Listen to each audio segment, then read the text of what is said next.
Hey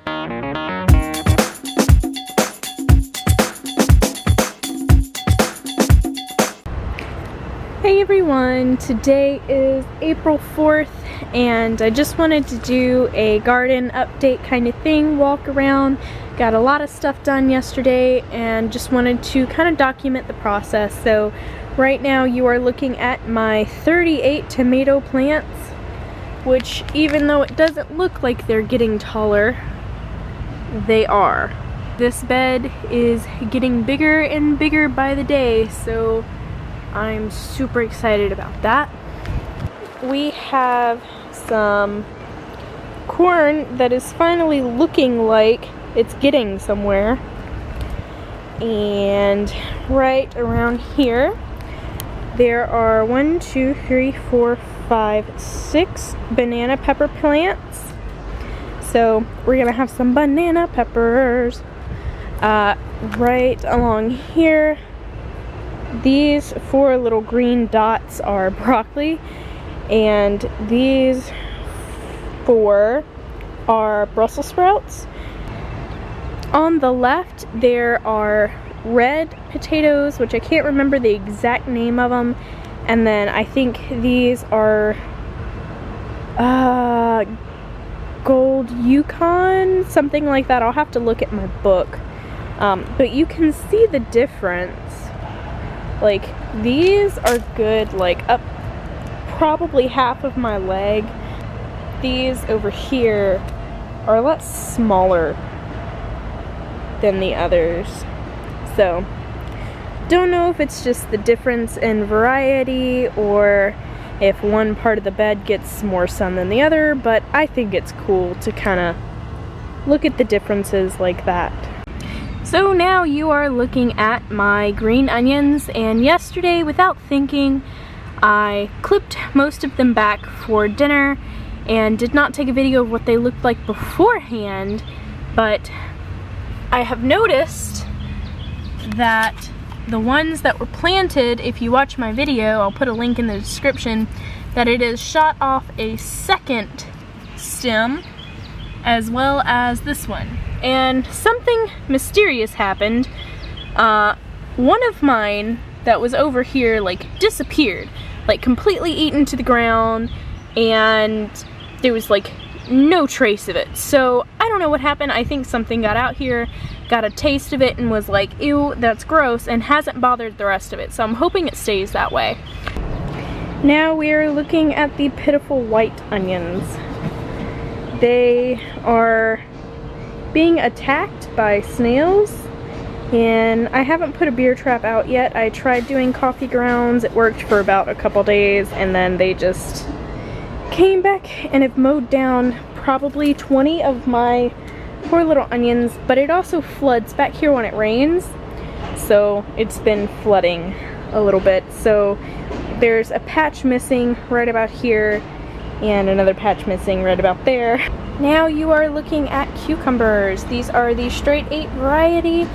I got these in a 6-pack and it had 13 little plants in it. I transplanted these yesterday. They're doing wonderfully. They are big and beautiful and green, even after staying in the pony pack for so long. I just have them, this is kind of like a cattle panel thing. I don't know, I don't really know what you would call it. It's almost like a trellis, and I just took some yarn that I will never use and use the tension from the stem growing to latch onto the yarn. Transplanted them yesterday. I'm glad that they're doing as well as they are. I was kind of worried about them because they'd been in there for so long, so we'll see how these do. Okay, what you're looking at now, I'm just gonna walk slowly, so don't freak out if it's moving. I actually have not counted how many these are. These are a type of lily that has been growing in a different bed that I will show you in a second where they came from. They were all super duper like close together, right on top of each other, so I was pulling them out of the bed that I was clearing anyway, and when I did, I just kind of broke them apart from the little tuber roots that they were sending out and put them all on this fence line. Can I just take a minute and say that these are lemon blossoms and that butterfly is gorgeous. Look at all of these blueberries, guys. I am so pumped. Look at this other blueberry. Look at it coming in so beautifully too. Look at all this green foliage. Woohoo!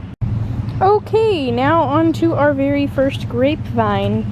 Unless you count scuppernons, which I don't.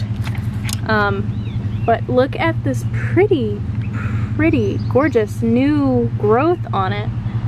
I'm probably gonna wait for my mom to get some lattice because she wants to redo this chain link fence. But I'm so excited. We're gonna have grapes. That is not a weed you're looking at. That is a sunflower. This is the bed I was talking about clearing.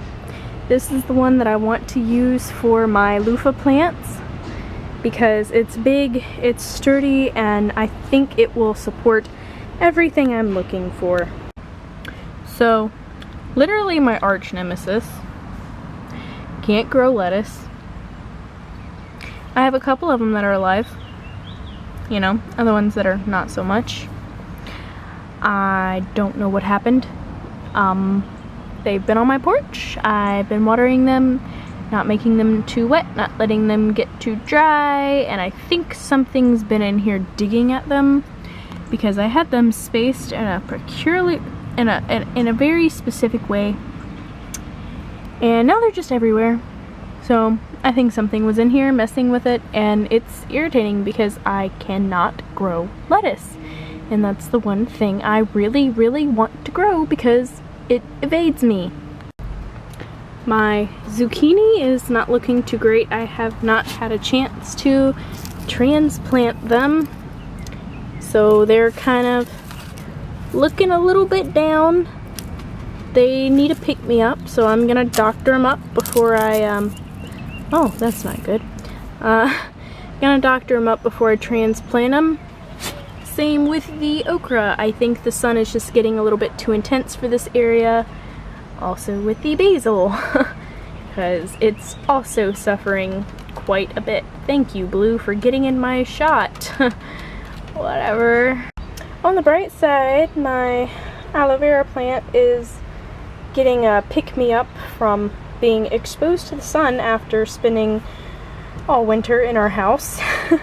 Because I stupidly left it in the direct sun, which was a very bad idea, and it turned all brown, and now it's getting its green back, and it's not so droopy. The lavender and cinnamon basil are doing well. They don't get as much sun, as you can see, as the rest of the stuff, just because I've never grown either one before, and I would like to not kill it. Same with the lemon balm. It gets about half sun, half not sun. Just depends on the time of day. My mint, oh my gosh. This thing is recovering beautifully after the transplant. I don't know what's going on with this side. I really don't. I don't really have a hope for that one. It's got this white stuff on the leaves. But look at this little guy sending up a shoot. And then rosemary bush. And my strawberries are looking quite gorgeous. And the runners are planted off to the side, all 4 of them. So yeah, now on to the starting seedlings. There are about 20 plants of cherry tomatoes and Roma tomatoes combined in our front yard, and they're all super tiny, and I don't know if they're gonna grow well, but it's kind of an experiment, so we shall see.